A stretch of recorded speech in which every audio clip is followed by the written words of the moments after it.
बहुत ज़रूरी होता है कि हम मसीह लोग इस बात को समझें कि ये सब चीज़ें हमारे कम ऑन, इससे बड़ा मसीह की ज़िंदगी में इससे बड़ा ट्रुथ और कोई नहीं है कि वी आर ऑल सजर्नर्स, हम सब प्रवासी है। मैंने एक बार मेरे एक फ्रेंड ने बोल सकता है, लेकिन एक शॉपकीपर है जो मेरा फ्रेंड हो गया, he is a Muslim person. उसकी दुकान में उसने ये लिखा है कि एक पोस्टर चिपका है उसने, मींस इसमें प्रिंटेड इट एंड लैमिनेट करके चिपका है कि मैं एक प्रवासी हूँ और जो कुछ भी मुझे मिला है वो तेरे अनुग्रह से मिला है। और इस बात का ध्यान, इस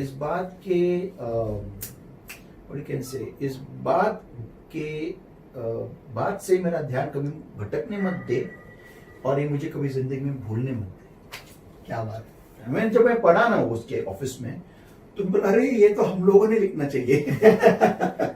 दैट्स अ फैक्ट। सही है। और मैंने उसको पूछा था कि भाई उसका नाम उससे भी है व्हाट नाउ, कि अगर समझो आपके जो मौलवी है जो बड़े है, अगर आपके दुकान में आए और उन्होंने वो ही सेल्स गन बेचते हो, तो अगर उन्होंने आपकी सबसे महंगी बंदूक अगर उसने चुनी और बोला कि मुझे दुकान में से इतनी चीजें चाहिए, तो आप दोगे या नहीं दोगे?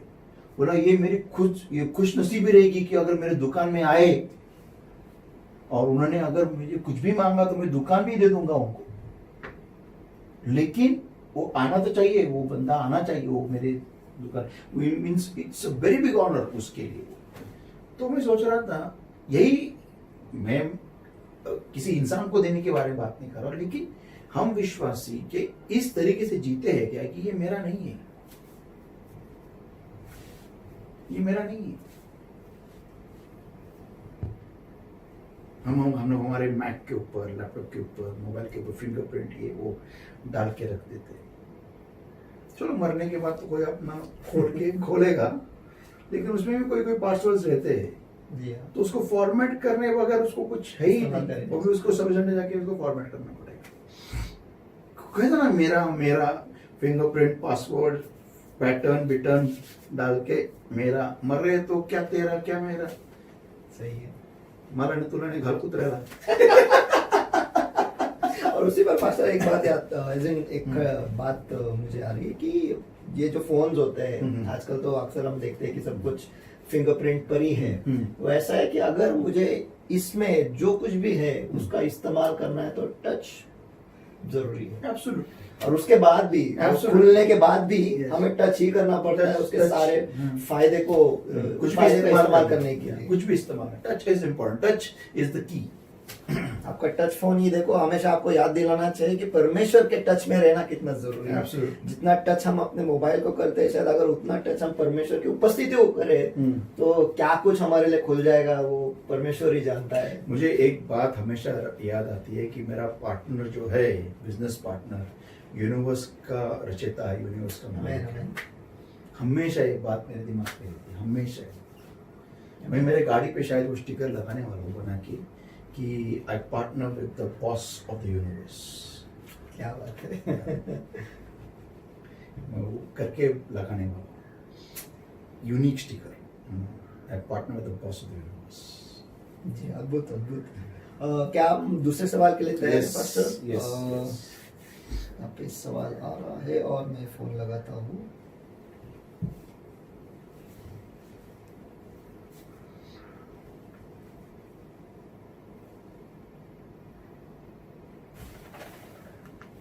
Battery 100%.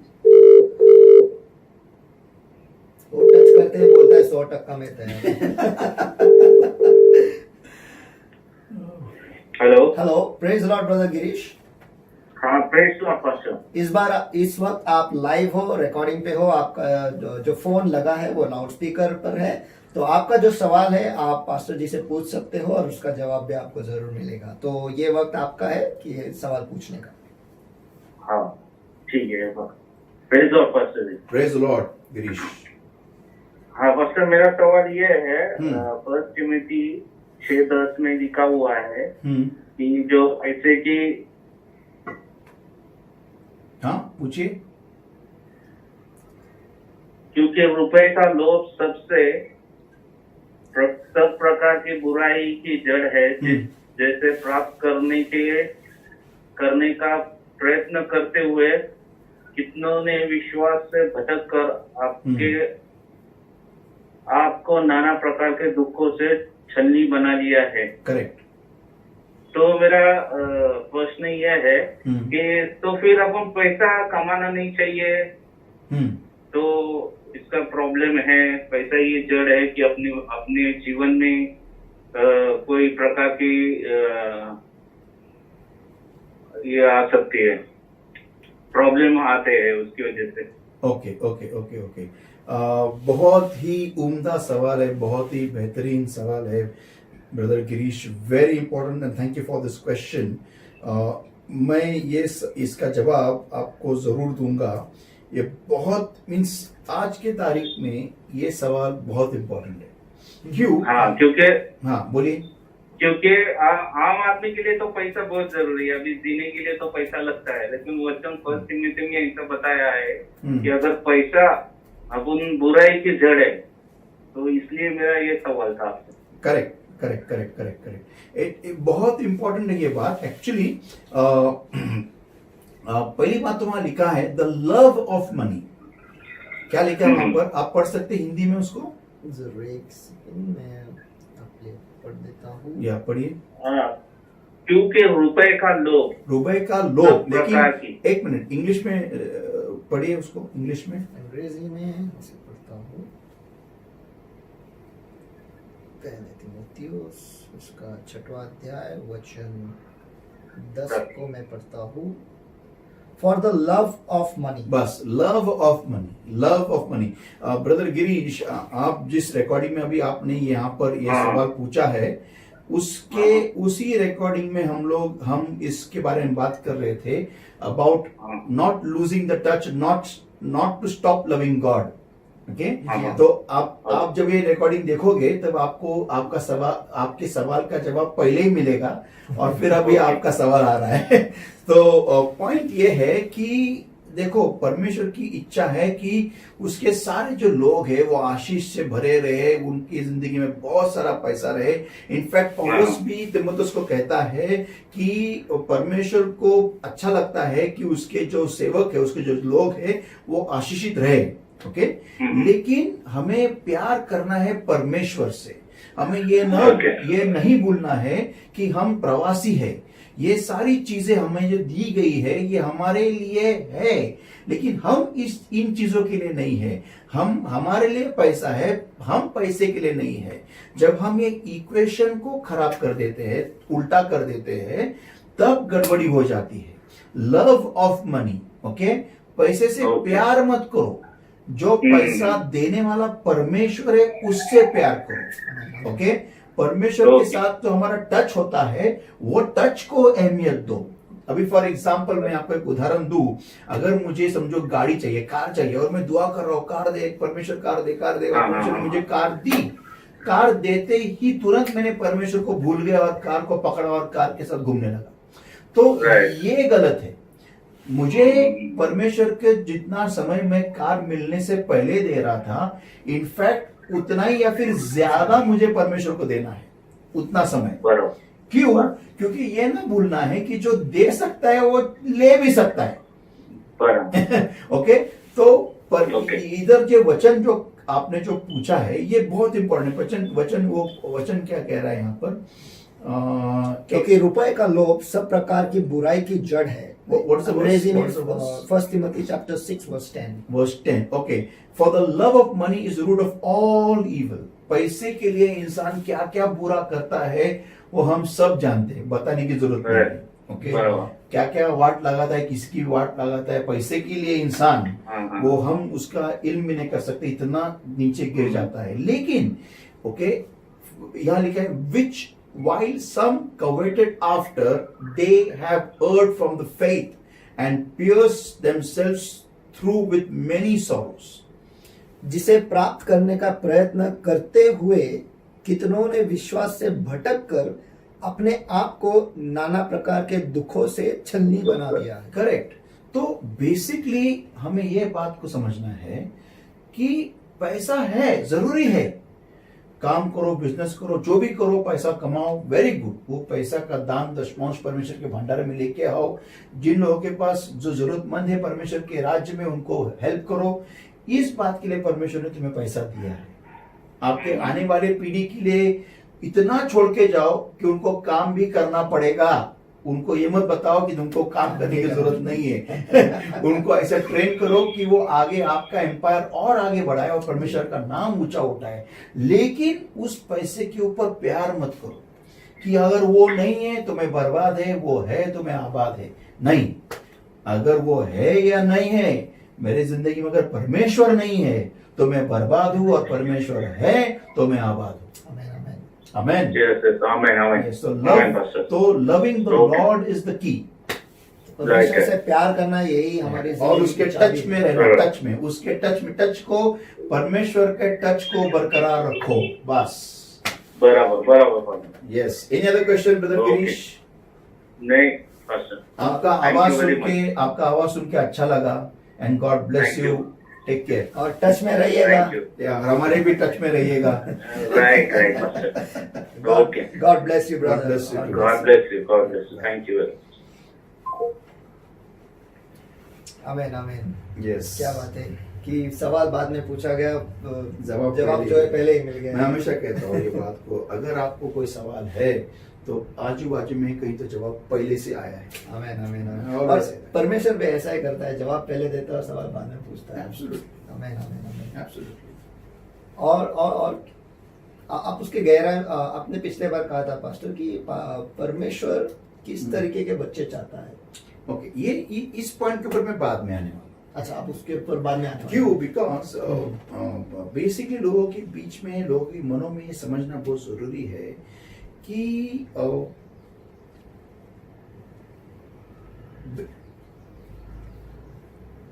what spoils things in my life? मेरी जिंदगी में क्या चीज है जो जिंदगी को खराब करती है? नहीं, मेरे जिंदगी में ऐसा क्या है जो चीजों को खराब कर देती जो चीजों को खराब कर देती है? Means जो भी परमेश्वर ने दिया है, है। फिर वो जॉब हो, बिजनेस हो, बच्चे हो, शादी हो, कार हो, या एनीथिंग एनीथिंग, अगर परमेश्वर ने दिया है तो वो खराब कैसे क्या होती है, ये लोगों को समझना बहुत जरूरी है। मैं ये बात में लेने वाला हूँ मीन्स कि किस तरीके के बच्चे परमेश्वर चाहता है। फर्स्ट पॉइंट है कि जो बच्चे टच में रहते हैं, जो टच को मेंटेन करते हैं, चीज मिलने के पहले भी और चीज मिलने के बाद में भी।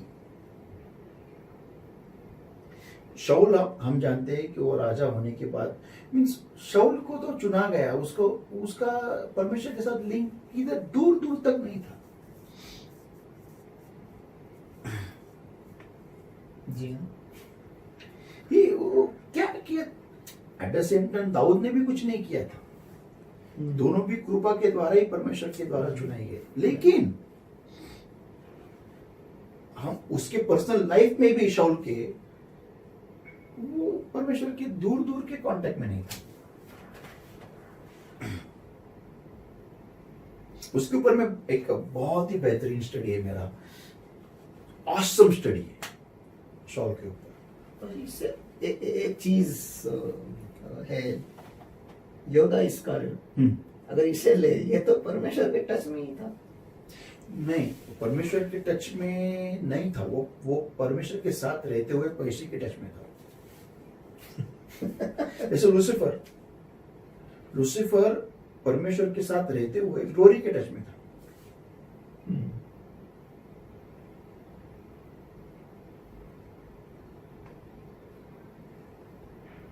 तो हम कहीं रह सकते हैं लेकिन वहां पे नहीं रह सकते। अगर मैं कलीसिया का उदाहरण लूं तो हम कलीसिया में आते तो है लेकिन हम कहीं और होते हैं। अगर किसी और के टच में रहते, लूसीफर की बात मैं बताना चाहता हूं। इनफैक्ट सबसे खतरनाक उदाहरण लूसीफर का रह सकता है कि ये बंदा इतना खूबसूरत था, कम ऑन, सोने से सिलाया गया था उसके बॉडी के ऊपर, और डायमंड्स पूरे क्या क्या प्रेशियस स्टोन्स थे उसके ये body पे। जवाहरात सब लगे हुए थे। विंग्स में उसके राइट ऑर्गन्स, इतना इतना बेहतरीन, और उसका नाम Lucifer means bright glory, morning star. Morning star. इतना खतरनाक वो जबरदस्त बंदा था ये, और ये अपने ग्लोरी में इतना डूब गया था वो, क्योंकि बाकी के एंजल्स को भी देख रहा था ना वो, कि यार कैसे बदसूरत है, मीन्स उसके लिए तो वो बदसूरत ही रहेंगे ना। सही है। और मैं ऐसा ऐसा, मैं इनका, मैं डिमका, मैं ये, मैं फलाना, मैं ऐसा हुआ, और उसमें वो इतना बह गया। कभी कभी खूबसूरत लोग उनको बहुत घमंड रहता है। मैंने कभी कभी ने 99% मैंने देखा है, मैंने ऐसा बहुत रेयर खूबसूरत देखा है जो नम्र है। मतलब मैंने ऐसा अभी तक देखा नहीं अभी तक तो, लेकिन जितने भी खूबसूरत लोग हैं, भले मेल हो या फीमेल हो, और माय गॉड उनको क्या खुद में क्या लगता है उनको कोई मालूम नहीं। मैं उस दिन में एक बात ऐसे ही सोच रहा था, मैं बताना चाहता हूँ। ये बहुत बड़ा जोक है लेकिन ये फैक्ट है। ये इंसान की खूबसूरती के ऊपर है। शादी के पहले अगर आप कोई लड़की को देखो तो वो पतली रहती है और लंबे बाल रहते हैं ऐसे। शादी के बाद वो फैल जाती है और बाल ऐसे छोटे से बन जाते हैं। तो मैंने इसको इमेजिनेशन किया कि शादी के पहले लड़की कैसी रहती है। एक ये होता है ना, वो क्या उसको बोलते हैं, वो मॉप, पतला डंडा और लंबा ऐसा उसका बाल, वो ऐसा मॉप की तरह नया नया मॉप आता है ना, तब ऐसा वही मॉप एक 2-3 महीने इस्तेमाल करो, ऐसा 2-3 धागे लटकते रहते हैं, और उसको ऐसा ड्रम है, बड़ा ज्यादा ड्रम है, उसके उस साइड डंडी है, और ड्रम के पीछे लटक रहा है उसके मॉप का 2-3 शेंडी। वैसा वो ड्रम उसकी बॉडी बन जाती है और वो शेंडी उसके बाद शादी के बाद, बच्चे होने के बाद सब ऐसा। वैसे ही मर्द का, मेल्स का शादी के पहले एक मस्त होता है, बिल्ड ये वो सब कुछ। शादी के बाद में वो ऐसा एकदम ऐसा, तो क्या बोलते उसको, तरबूजा या गुब्बारा बन जाता है, और पैर ऐसे छोटे छोटे वो कैसा वो इंसान मीन्स, ये मैं क्यों सोच रहा था, मीन्स हाउ इंसान की कोई भी स्टेट उसको अगर पसंद आए, तुमको अगर पसंद है तो तुमको मेंटेन करना पड़ता है। उसी तरीके से परमेश्वर के साथ तुम्हारा टच तुमको मेंटेन करना है, ताकि जो भी परमेश्वर ने दिया है वो उसी स्टेट में रहे, सही रहे। एग्जाम्पल देता हूं मैं, आप दूध फ्रिज में रखते हो जी हाँ। क्यों? बाहर रखे तो खराब हो जाएगा। करेक्ट। उसको कोल्ड के टच में रखेंगे तो वो सही है, नहीं तो बाहर लाया ना, एक तो उबालो नहीं तो पियो, दोनों में से एक काम करो। जी हाँ। ऐसा मत रखो खुले में ओपन। सही है। लोगों को लगता है परमिशन दिया है ना, डन चाहिए। नहीं, बच्चे परमिशन दिए, हाँ बस सब कुछ सब सही होगा, मैं कैसा भी रहूंगा मेरे बच्चे सही रहेंगे। रॉन्ग, वो भी खराब हो गए। हमें और बच्चों को भी हमको टच में रखना जरूरी है। इसलिए फैमिली प्रेयर और बच्चे का भी personal walk with God is important. हमें एज पेरेंट्स हमें ये देखना है कि मेरे बच्चे को परमेश्वर छूता है कि नहीं, वो परमेश्वर को छूता है कि नहीं, और परमेश्वर को छूता है कि नहीं। मुझे ये परमेश्वर की उसके प्रेयर टाइम में ध्यान देना जरूरी है। मुझे ये बात को ऊपर परमेश्वर के वचन को पढ़ता है कि नहीं, वो पढ़ती है कि नहीं, वो समझता है कि नहीं समझती, ये मुझे देखना है एज फादर एंड मदर। अगर उनका टच बिगड़ गया तो वो बिगड़ जाएंगे, वो बिगड़ गए तो हम कहाँ अच्छे से उनके साथ रहने, हमारे भी हम भी टेंशन में रहेंगे। जी हाँ। तो वो पूरा का पूरा टच पे निर्भर होता है। Very important, very important. और ये बात समझना, हर बिलीव, अगर मैं कहता हूं, अगर आदम हवा मिलने के बाद चलो उसको बह गया, मिल गया हवा, दूसरे दिन अगर वो तुरंत उसको परमेश्वर के पास लेके आके टच में रखता था, संपर्क में रखता था दिन रात, ये घटना नहीं होती। तो दुनिया कुछ अलग ही होती है। Why were you found before something which God has said no? Why were you not found with God? जो परमेश्वर ने नहीं बोला है वहां पर क्यों तुम पाए गए? जो परमेश्वर ने हाँ बोला है, परमेश्वर के साथ तुम्हें रखने के लिए बनाया गया है, तुम परमेश्वर के साथ पाया क्यों नहीं गए? सही है। You'll always be in touch of that thing which you want, where you want to go to. Hindi में अनुवाद कीजिए आप उसका। आप हमेशा उसी चीज के संपर्क में या टच में रहोगे जहां पे आपको जाना है। आदम को देह में जाना था, शरीर में जाना था, इसलिए टच में उसके। जी हाँ। और आपने आपके एक मैसेज में भी कहा था पास्टर कि आपको जहां जाना है उसी के बारे में सोचो या उसी के टच में रहो। अगर आपको परमेश्वर में ही रहना है तो परमेश्वर के बारे में सोचना, उसके वचन पर मनन करते रहना, Very important. ये बहुत जरूरी है। Very और यहोशू का पहला जो बहुत ही अद्भुत वचन Yes. है वो वहाँ पे लिखा हुआ Verse है। 8. मैं चाहता हूँ, मैं पढ़ लेता हूँ सबके लिए। यहोशू इसका पहला अध्याय और वचन 8। ये आपने वचन एक बुक मार्क में भी बना के सबको दिया था, मुझे याद है। ये यहाँ पर ऐसा लिखा है कि व्यवस्था की यह पुस्तक तेरे चित्त से कभी न उतरने पाए, इसी में दिन रात ध्यान दिए रहना, इसलिए कि जो कुछ उसमें लिखा है उसके अनुसार करने की तू चौकसी करे, क्योंकि ऐसा ही करने से तेरे सब काम सफल होंगे। वाह क्या बात है। और तू प्रभावशाली होगा। आमीन, आमीन, आमीन। आमीन। तो अगर आप चाहते हैं कि हम प्रभावशाली बने, हम सफल हो, तो टच ही जरूरी है। It's the key, very important. वही चाबी है। अगर उसे वो टच छूट जाए Yes. तो शायद एदन की वाटिका का जो गेट है वो हमारे लिए खुल जाएगा बाहर जाने का। Correct. नहीं तो तब तक वो बंद ही रहेगा Yes. हमारे लिए। आमीन, आमीन, आमीन। और एक सवाल है पास्टर। Okay. हम उस बहन को फोन लगाएंगे और उनसे वो सवाल करेंगे।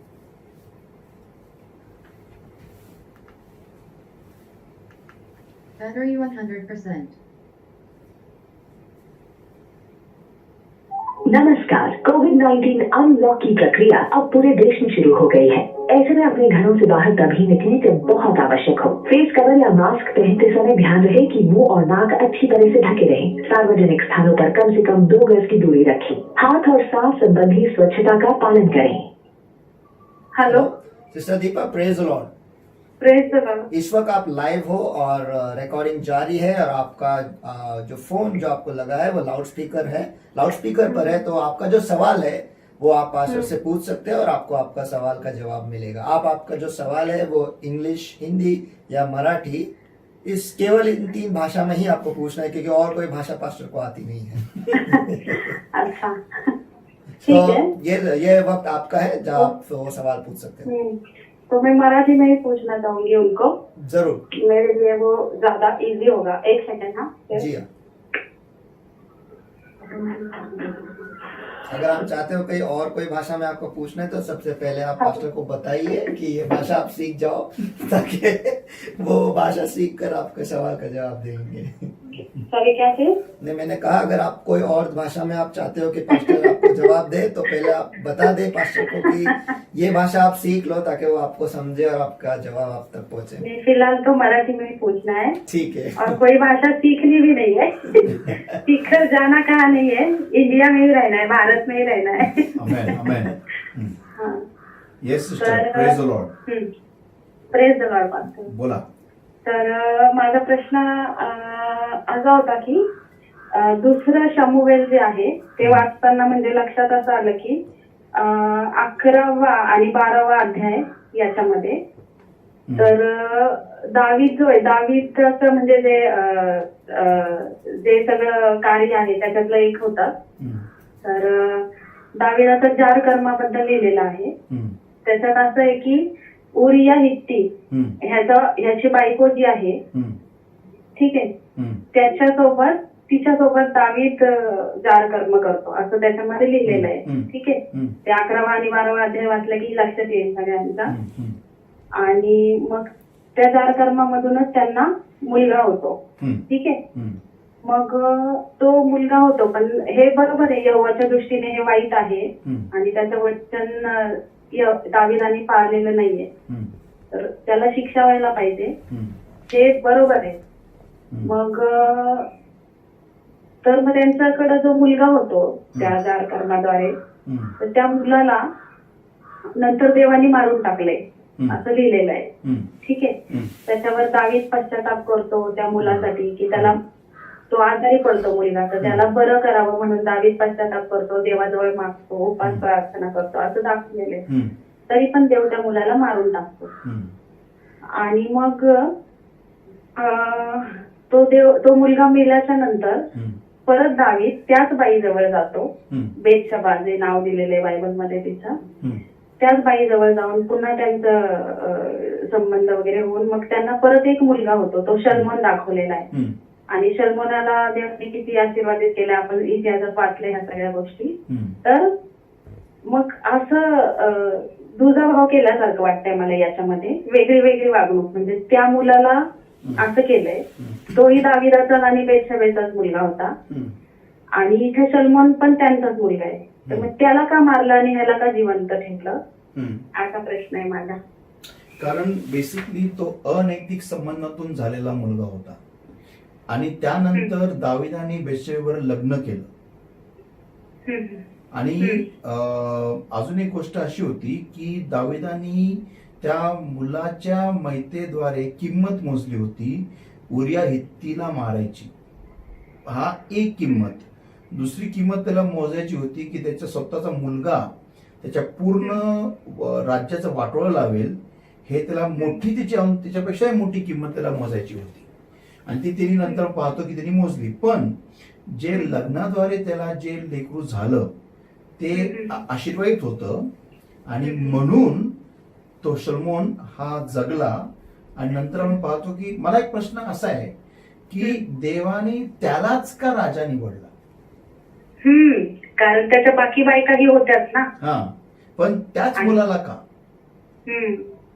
माझाही प्रश्न आहे तो. म्हणजे याचा अर्थ असा तर नाही की देवाची इच्छा होती की त्यांनी बेतशेबेला निवडावं, पण अशा पद्धतीने नाही. कदाचित उरिया हित्ती नंतर मेलाही असता कोणत्या तरी युद्धामध्ये, हेही शक्य असतं. कारण आपण पाहतो की देवाने बाकीच्या कोणत्याच मुलाला निवडलं नाही, पण असाच मुलगा, आणि तो मुलगा पण असा होता जो म्हणतो देवाला की तुझ्या लोकांना मला सांभाळायचं आहे, त्यांना नीट मी न्याय द्यावा, म्हणून मला तू बुद्धी आणि चातुर्य दे. म्हणजे वो भी अलग ही मानसिकता का बच्चा था वो. तो मीन्स बेतशेबा ऐसी थी क्या? बेतशेबा का माइंडसेट ऐसा था क्या, या फिर दाऊद का माइंडसेट ऐसा था? हम जानते वो तो परमेश्वर के दिल के पीछे, परमेश्वर के योजना के पीछे दौड़ने वाला बंदा था वो. तो इसका मतलब क्या हम ले सकते हैं कि ये परमेश्वर की योजना थी लेकिन वो तरीका गलत था. ओके. क्योंकि ऐसे दिल का बच्चा उस जो आता है वो दोनों माँ बाप भी उसी दिल के या उसी डीएनए के होंगे. जी हाँ. इसलिए वो बच्चा भी ऐसा ही हो गया. तो हमें ये बात समझनी जरूरी है कि परमेश्वर ने शल्मोन को ही क्यों चुना, सोलोमन को क्यों चुना? ओके. कोई दूसरे को ऐसा दिल क्यों नहीं दिया? अगर दाऊद का ही दिल ऐसा था तो बाकी किसी भी बीवी से उसको सही बच्चा मिलता जो उसके बाद में राजा बनता. लेकिन नहीं, ये बेतशेबा ही क्यों? क्योंकि उसका बेतशेबा का भी दिल शायद ऐसा हो सकता है कि परमेश्वर के लिए हो सकता है. We don't know that. मैं ये सिर्फ सोच रहा हूं. ओके. लेकिन मैं एक बात जानता हूं कि परमेश्वर ने सोलोमन को ही चुना, ओके, राजा बनने के लिए. नेक्स्ट. और हम उसका रिजल्ट देखते हैं कि उसने इतने सारे बलि दिए कि एक नदी, लहू की नदी बहने लगी. ओके. इतना वो परमेश्वर के ऊपर प्यार करता है. लेकिन उतना ही नहीं, लेकिन बाद में हम ये भी देखते हैं उसका पतन होता है क्योंकि वो परमेश्वर के टच खो बैठता है, वापस टच खो बैठता है और इतने सारी बीवियां कर देता है और इतने सारे उसके विधर्मी बीवियां उसकी आ जाती है कि वो सब उसका दिल परमेश्वर से दूर लेके जाके उसको अलग ही पतन में गिरा देती है. लेकिन फिर से ये बंदे में इतने गट्स है कि वो अपनी गलतियों को कबूल करते हुए फिर से आता है और हम देखते हैं कि वो परमेश्वर में बाद में वो सही हो जाता है। तो मैं समझ सकता हूं कि जो परमेश्वर ने उसके पहले बेटे को मारा क्योंकि वो पाप के द्वारा पैदा हुआ था, और बाद में दाऊद ने शादी करने के बाद ओके फिर वो रिश्ता पवित्र हो गया और जो बच्चा था वो सही था। ओके सिस्टर, ये आपका जवाब था आपके लिए। क्या आप आपके जवाब से संतुष्ट है? आपको जवाब मिला है, आप संतुष्ट है? जवाब मिला है, लेकिन अभी आपने जो बताया हाँ तो इस पर और एक मीन्स सवाल नहीं, डाउट थोड़ा प्लीज के जैसे अभी बेतशबा जो है हाँ उसने सेकेंड मैरिज किया, हाँ तो मतलब ऐसा भी सेकेंड मैरिज मीन्स लड़कियां कर सकती है? सेकेंड मैरिज सिस्टर, हमारा परमेश्वर सेकेंड चांस का परमेश्वर है।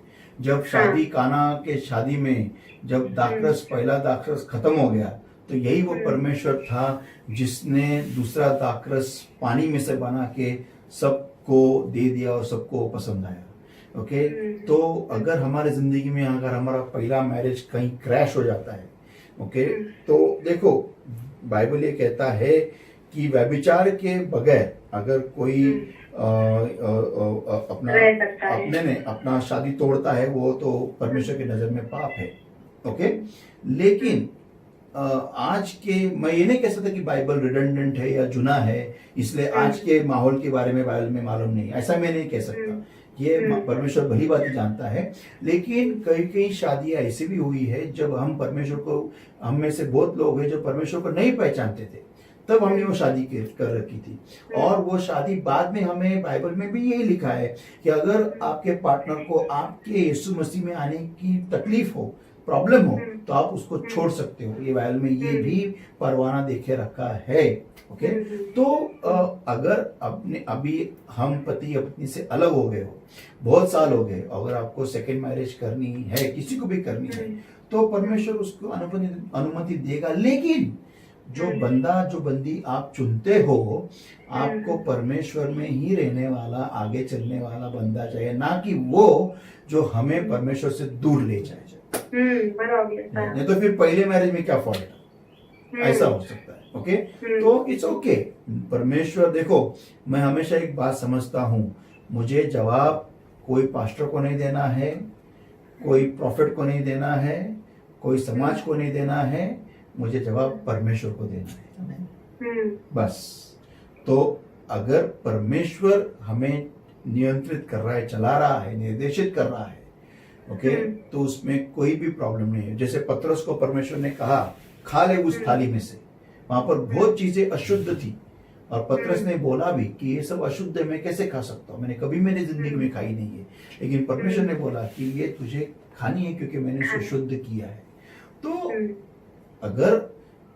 अगर हमें सेकेंड चांस परमेश्वर दे रहा है तो परमेश्वर की ओर से ही आने वाला। ये रिकॉर्डिंग आप जरूर देखिए सिस्टर, क्योंकि इसमें आपके बहुत सारे सवालों का जवाब परमेश्वर ने पहले ही देके रखा है। ओके तो परमेश्वर अगर आपके लिए कोई ला रहा है तो परमेश्वर के टच के अनुसार ही रहेगा। परमेश्वर के टच में संपर्क में रहिए और परमेश्वर आपको सही और गलत दिखाएगा। और परमेश्वर की ओर से आने वाली हर चीज परमेश्वर में ही रहने वाली होनी चाहिए, बहुत इंपॉर्टेंट है। Okay, so always remember, our God is a God of a second chance. Amen. Amen. Amen. और कोई सवाल आपको सिस्टर बेतशबा के बारे में? बेतशबा के बारे में कोई सवाल है या फिर दाऊद के बारे में या फिर नहीं? क्या? ओके क्योंकि मैं जानता हूँ बेतशबा एक बहुत ही इंटरेस्टिंग टॉपिक है बहुत लोगों के दिलों में, और ये सवाल हमेशा लोगों के दिल में आते रहता है कि ऐसा कैसा दाऊद ने किया और बेतशबा ने कैसे क्या होने दिया। शायद बेतशबा भी उसको चोरी चोरी प्यार करती होगी, हम लोगों ने जो भी दोनों के बीच में हो रहा हम लोग नहीं जानते। लेकिन एक बात समझ में आती है इस बात के बारे में कि no one is perfect, no one is perfect. Okay तो thank you sister. Any other questions? नहीं, कुछ होगा तो मैं फोन करके पूछ लूंगी। Okay thank you, God bless you. Thank you very much sister, God bless you. क्या बात है दोस्तों। तो इस बात पे अगर मैं पहले का जोड़ दूं तो शायद बेतशबा सही जवाब गलत समय पर था, I don't know.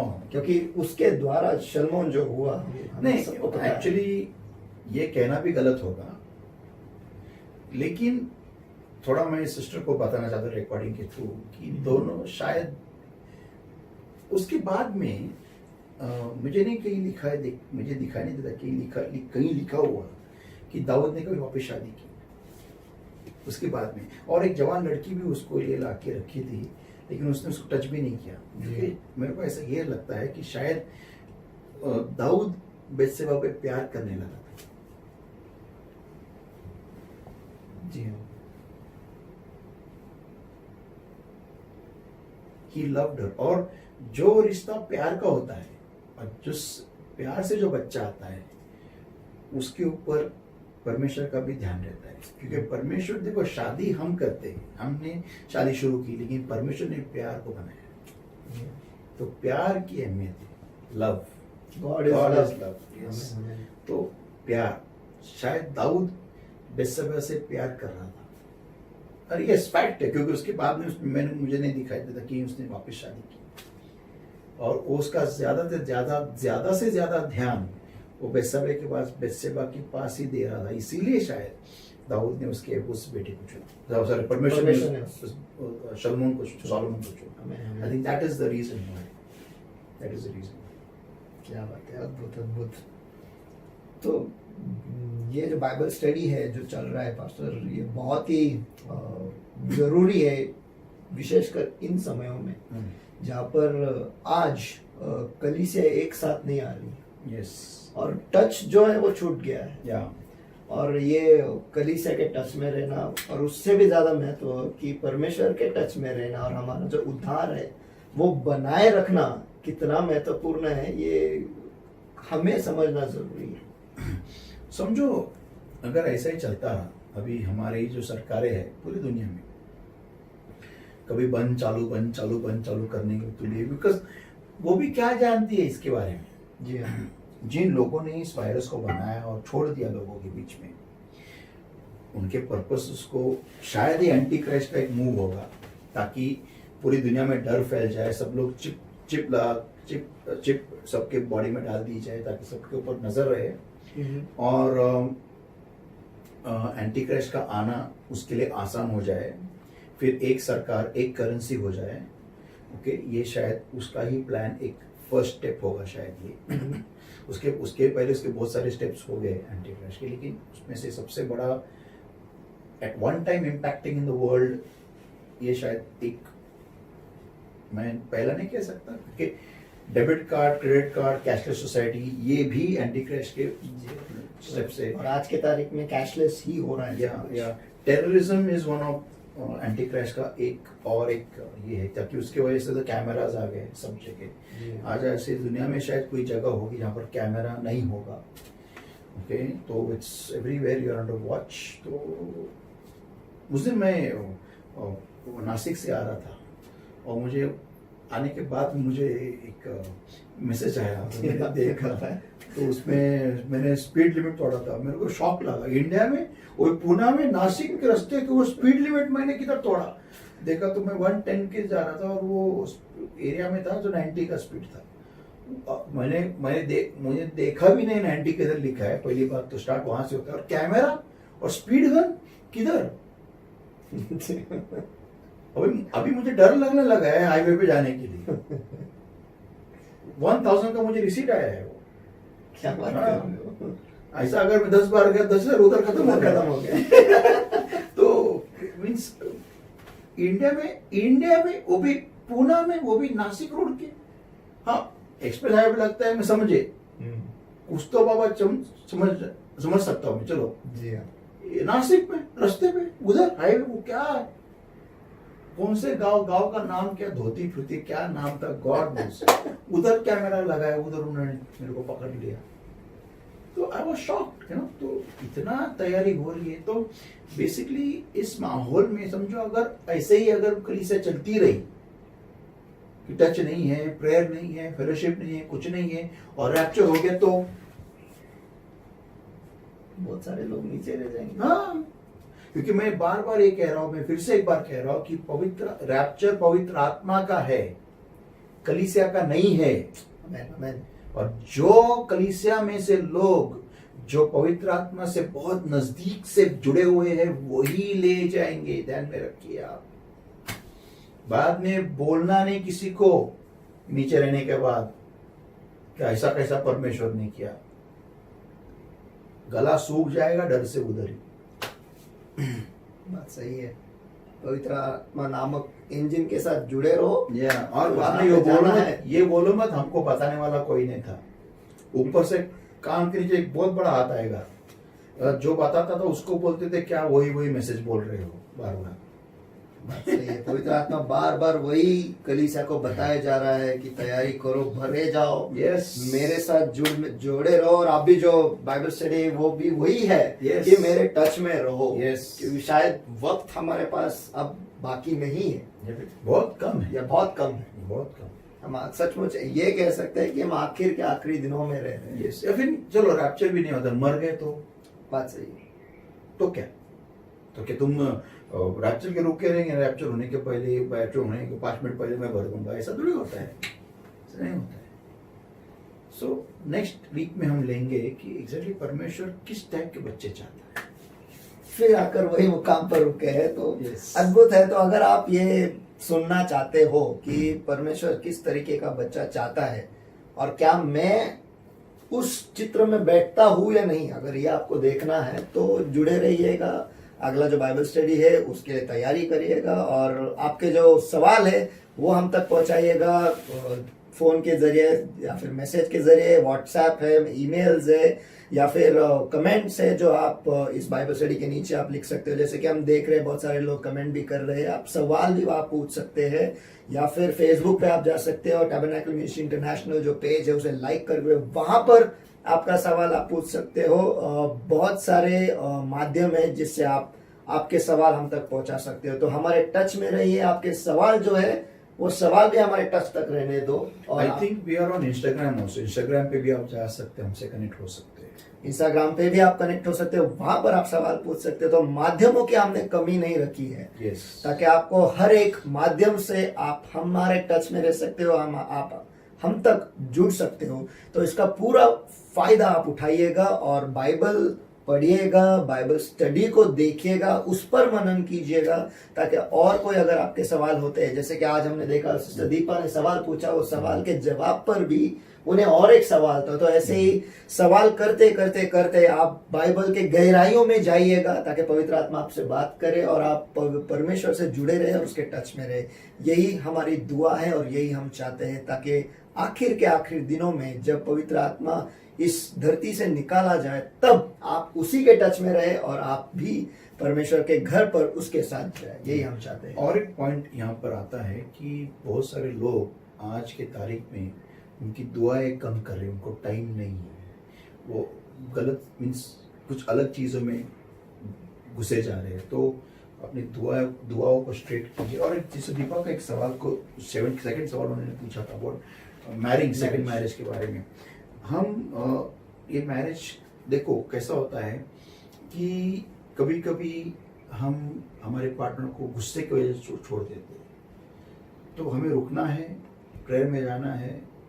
Marriage, second marriage is not a solution. ऐसे सिचुएशन में कहीं कहीं के शादियां परधर्मियों के साथ हो गई है, इसलिए उनकी शादी टूट गई है, तो ये बात अलग है। कोई कोई के पति मर गए तो या फिर पत्नी मर गई है तो ये बात अलग है जी, यहाँ पर अलाउड है उनको शादी करना। लेकिन कहीं कहीं के गुस्से, झगड़ा इसके वजह से अलग हो गए, तो टाइम दो, तुरंत दूसरा पार्टनर देख के शादी मत करो। नहीं, तुम्हें प्रेयर में जाना है, खुद को चेंज करना है, और अगर परमेश्वर की योजना है तो आप फिर से ज्वाइन होगे। लेकिन कोई गुस्सा लेके आप अलग होगा, बोलेंगे पास्टर आमटे ने बताया है, मैंने नहीं बताया। तो मैंने क्लियर किया है बात को, नहीं तो लोग बोलेंगे पास्टर ने डेविड का उदाहरण दे के हमको ग्रीन सिग्नल दे दिया है, तुरंत छोड़ बिड़ के भागो। नहीं, you have to wait, learn to humble yourself, learn to prepare yourself। और अगर आपके बच्चे हैं शादी में तो आई विल एडवाइस यू नहीं, डोंट ब्रेक द मैरिज। परमेश्वर की ओर से जो होगा वो होने दो, आप उसका निर्णय मत लो, कि परमेश्वर दोनों तरफ बराबर हैंडल करता है, वो ही जानता है कैसे मैनेज करना है। लेकिन ये गलती कोई इंसान ना करे, क्योंकि हमें अधिकार नहीं है किसी को दुनिया में लाए और बाद में उनका दिल हम ऐसा, मराठी में चिरून टाकना, क्या बोलते उसको हिंदी में, क्या बोलते? नहीं उसको ठेस पहुंचाना। हाँ, नहीं उसको ऐसा ग्राइंड करना, ये हमें अधिकार नहीं। तो अभी जो चल रहा है उसमें परमेश्वर में दुआ में जाओ, खुद को चेंज करो, और फिर परमेश्वर आपको फिर से एक बार बांध लेगा, फिर आपको मालूम पड़ेगा। नहीं तो परमेश्वर की जो इच्छा है वो परमेश्वर को करने दो, आप खुद होके ऑपरेशन मत करो। कोई और एक फंसे निकालने की कोशिश करोगे, वो डैमेज, खत्म में जमा है। Don't do that. वो शुरू होते ही खत्म हो जाएगा।